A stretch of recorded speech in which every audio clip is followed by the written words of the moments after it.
اللهم صل على محمد وعلى آل محمد. عظم الله لنا ولكم الأجر بذكرى استشهاد أبو عبد الله الحسين عليه السلام. طبعا بنات اليوم راح أسوي توزيعات مثل كل مرة، وآخذها وأروح للموكب. طبعا بنات إحنا بمنطقة أكثر من موكب، يعني مو موكب واحد، فخليكم وياي بنات وخلي نشوف اليوم شنو التوزيعات اللي سويتها. توزيعاتنا اليوم كلش سهلة وكلش بسيطة. سويت هذه الكاسات من الدانيت شكلت وياها البسكت، وطبعا هاي التوزيعات يعني أسهل منها ماكو، مكوناتها موجودة بكل بيت وما تكلفك هواية بنات. والحلو بيها هاي بنات يعني مو صعبة، أنا سويتها بدون مقادير، يعني عينك ميزانك. خليت قلاص من النشا وقلاص من الكاكاو، تمام.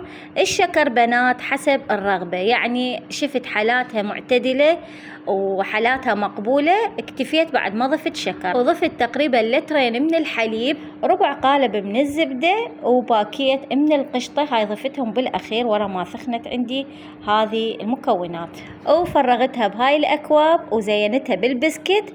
طبعا انتو شلون تحبون تصبوها او تزينوها بعد، هاي حسب رغبتكم. واخذتها ورحت للمجلس وزعتها للنسوان ما شاء الله. هنا بنات هذا الموكب طبعا هذا موكب المنطقة، اللي مثلا جاية هي وزوجها، اللي جاية هي وابنها، يعني الشباب الموجودين ذولا شباب المنطقة. احنا تقريبا بخانقين لأن قضاء ومنطقة صغيرة، فما يخلون شخص غريب يدخل للمنطقة او يدخل للموكب.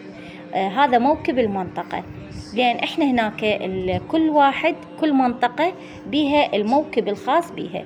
فقلت لكم الشباب اللي موجودين كلهم يا اما يطلع جارك او زوجك او اخوك او ابنك، يعني كلهم معروفين بهذه الموكب.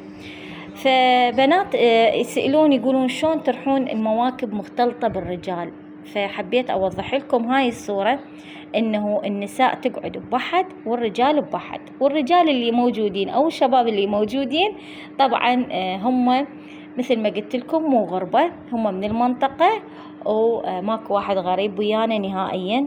يعني بالنسبة إلي أنا جاية أني وبيت عيالي، يعني حماية وابني وابن حماية ونسوان حماية، فإحنا يعني شلون أقول لكم أكثر من عائلة إحنا جايين هنا، وهكذا ينجمعون ويكونون هذا الموكب.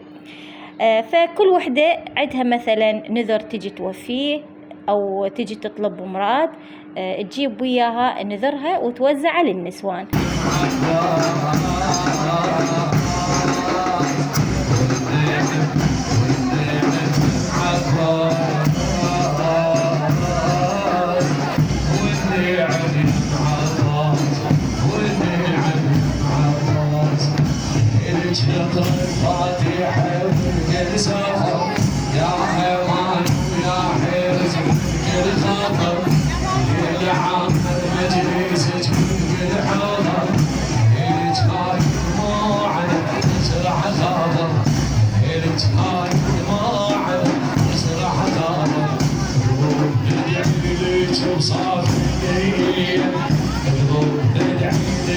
صافي النية رزق هاي الغالي